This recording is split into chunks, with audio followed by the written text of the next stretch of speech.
రెడ్డి గారు హైదరాబాద్ పర్యటన సందర్భంగా అంటే సీనియర్ ఐపీఎస్ అధికారి పిఎస్ ఆంజనేయులు గారి సన్ మ్యారేజ్కి అటెండ్ అయ్యేందుకు గాను హైదరాబాద్ వచ్చినప్పుడు ఇక్కడ వెలిసిన భారీ ఫ్లెక్సీలు కావచ్చు, ఆ ఫ్లెక్సీల్లో ఉన్న కేసీఆర్ గారు, కేటీఆర్ గారు ఒకలాంటి ఉత్తేజాన్ని నింపుతోంది.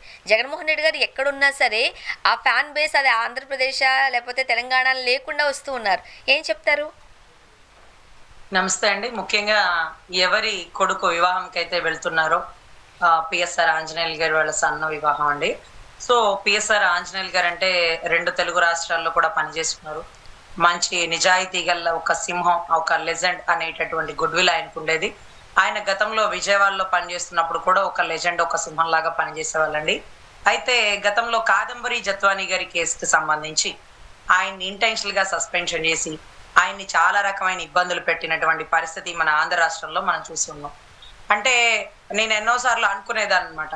సో పిఎస్ఆర్ ఆంజనేయులు గారు కానీ, క్రాంతిరామ్ టాటా కానీ, విశాల్ గున్ని గారు కానీ ఆ కాదంబరి జద్వానీ గారి కేసులో వాళ్ళని సస్పెన్షన్ చేసినారు. కానీ ఒక మహిళ పట్ల ఒక ఐపీఎస్ అధికారి గనక అలాగా తప్పుగా ప్రవర్తించిన, అలా ఇబ్బంది పెట్టిన ఇమీడియట్ గా వాళ్ళ మీద ఆ కేసు నమోదు చేయాలి ప్రభుత్వం.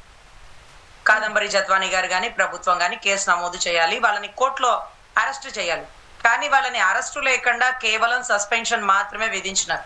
అప్పుడు అనుకునేదాన్ని సస్పెన్షన్ చేసినారు, మళ్ళీ మిమ్మల్ని అరెస్ట్ చేస్తారేమో సార్, బెయిల్ కి అప్లై చేసుకోవచ్చు కదంటే ఆంజనేయులు గారు చెప్పారు, నేను ఎవరో చెప్తే చేయనండి, చట్టాలకి లోబడి పనిచేస్తాను, వారెవరో చెప్పారు నేను అందుకే చేసినాను అంటూ ఎవరైతే మాట్లాడుతున్నారో వాళ్ళు నా మీద కేసు వేయమనండి. నేను కోర్టులో నా సంజాయిషి ఆధారాలతో ఎవిడెంటరీతో చెప్తాను. ఎందుకంటే కాదంబరి జత్వానీ గారి అకౌంట్ నుంచి అవతల అకౌంట్ కి డబ్బులు ఎలా వెళ్ళినాయి, అవతల అకౌంట్ నుంచి ఎట్లా వచ్చినాయి, ఇవన్నీ ఎవిడెంటరీ అనమాట. ఆవిడ హనీ డ్రాప్ లో ఎంతమంది దగ్గర నుంచి డబ్బులు తీసుకుందాం. ఇది ఎందుకు చెప్తున్నానంటే పిఎస్ఆర్ ఆంజనేయులు గారు జగన్ గారి మనిషి అనే ఉద్దేశంతో ఆయన్ని ఈ రోజుకి ఇబ్బందులకి గురి చేస్తున్నారు.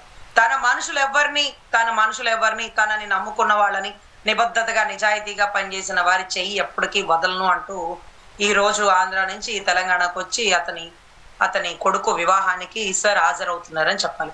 ఇకపోతే కేసీఆర్ గారు, జగన్ గారి ఫ్లెక్సీలు వెలిసినాయి. గతంలో పవన్ కళ్యాణ్ గారు అనుకుంటాండి ఇక్కడ పార్టీ స్థాపించబోతున్నాం అంటూ, ఆల్రెడీ స్థాపించిందే ఇక్కడ, దాని తర్వాత ఇక్కడి నుంచి తెలంగాణకు వచ్చింది, మళ్ళీ పునరావృతం అవుతుంది అంటూ ఒక పెద్ద మీటింగ్ కండక్ట్ చేసినారు. కానీ లోటస్ పాండ్ ఏదైతే జగన్ గారి ఇల్లు ఏదైతే ఉందో అది రిపేర్ జరుగుతుంది. అంటే మళ్ళీ పూర్వ వైభోగం దిద్దుకోవడానికి రిపేర్ జరుగుతుంది, ఇంటికి వేస్తున్నారు. దీనికే అక్కడ తెలంగాణ రాష్ట్రంలో ఉన్నటువంటి జగన్ గారి అభిమానులు, రాజశేఖర్ గారు నమ్మినటువంటి విశ్వాసకులు చాలా మంది ఉన్నారండి. వాళ్ళందరూ లోటస్ పాండ్ రిపేర్ జరుగుతుంది, ఇదిగో జగన్ గారు మళ్ళీ ఇక్కడికి వస్తారట అంట. ఇక్కడికి వచ్చి ఏం చేస్తారు? ఎవరి గెలుపుకు కారణం అవుతారు, ఎవరి వెనకాల నిలబడతారు, ఎవరి ఓటింగ్ ని ప్రభావితం చేస్తారు, ఏం చేద్దాం అనుకుంటున్నారు అనే ఒక $100 ప్రశ్నకి ఆన్సర్ దొరక్క కూటమి నేతలు ఇక్కడ అక్కడ తటపటా ఇచ్చేస్తున్నారండి. ఇటువంటి పరిస్థితుల్లో ఫ్లెక్సీలు వెలవడం, ఆయన గురించి మళ్ళీ తండోపతండాలుగా జనాలు రావడం, తెలంగాణ ఊపిరి పీల్చుకో అన్నట్టుగా ఉండడం. ఎందుకంటే ఈరోజు రేవంత్ రెడ్డి గారు గెలిచినారంటే దాని వెనకాల అభయహస్తం ఎవరిది, ఏంటి ఆ కమ్మటైనటువంటి పరిపాలన సారాంశం అనేది 2 తెలుగు రాష్ట్రాలకి తెలుసు. అదే మాదిరిగా మళ్ళీ జగన్ రెడ్డి గారు లోటస్ పాండ్ లో గనక ఇంట్లో కూర్చున్నారు అంటే వాట్ నెక్స్ట్ అంటే దాని ప్రభావం తెలంగాణ ఎన్నికల మీద పడుతుందా, ఎవరి గెలుపు కారణం అవుతుంది, ఎవరి ఓటమికి ఆయన తార్కాణంగా ఒక రచన చేయబోతున్నారు, దాని సారాంశం ఏంటి అంటూ కూడా ఒక భయభ్రాంతులకు గురవుతున్నారండి. ఎనీవే ఆయన తెలంగాణలో అడుగు పెట్టడం, తెలంగాణలో జగన్ గారి కానీ రాజశేఖర రెడ్డి గారి అభిమానులకి చాలా సంతోషం. అదే రకంగా అదే నిజాయితీ గల పిఎస్ఆర్ ఆంజనేయులు గారు ఈరోజు కాదంబరి జత్వానీ గారి కేసులో వారి తప్పే లేదు అంటూ వేసినటువంటి సిఐడి పిటిషన్లు, సిట్ పిటిషన్లు కూడా కొట్టేసినారు.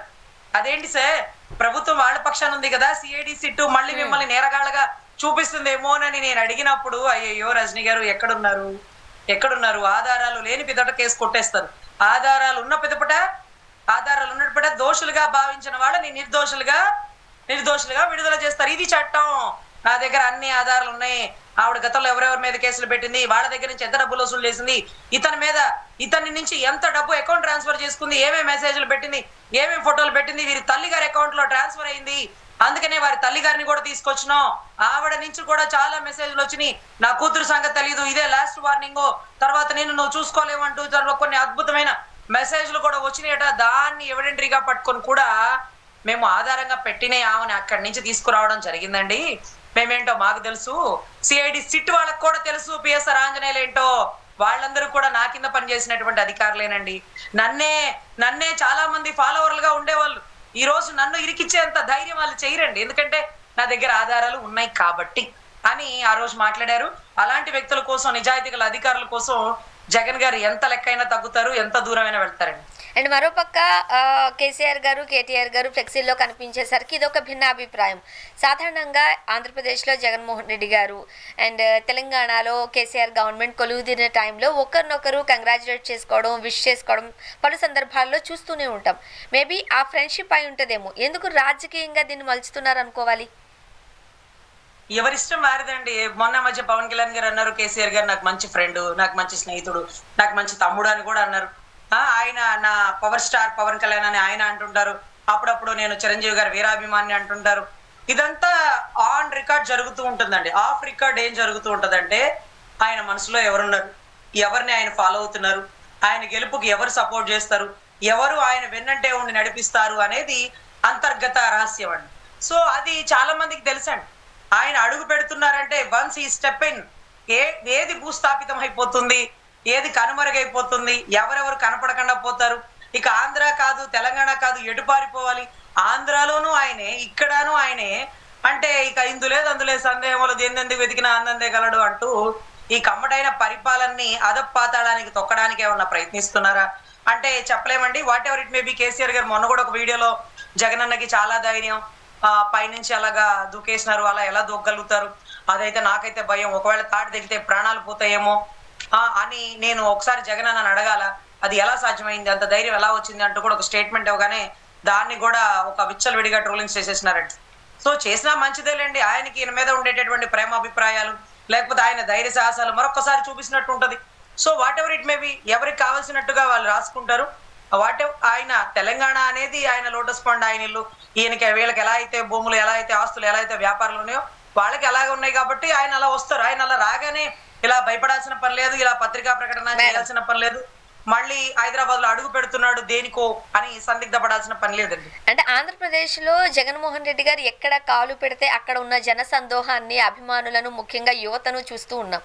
ఈరోజు మనం ఇక్కడ చూడొచ్చు, జగన్మోహన్ రెడ్డి గారు అట్లా వస్తూ ఉన్న నేపథ్యంలో ఎక్కువగా జెన్సీనే కనిపిస్తోంది. తెలంగాణలో కూడా ఆ ప్రభంజనం చూసి ఏమనుకోవాలి మరి?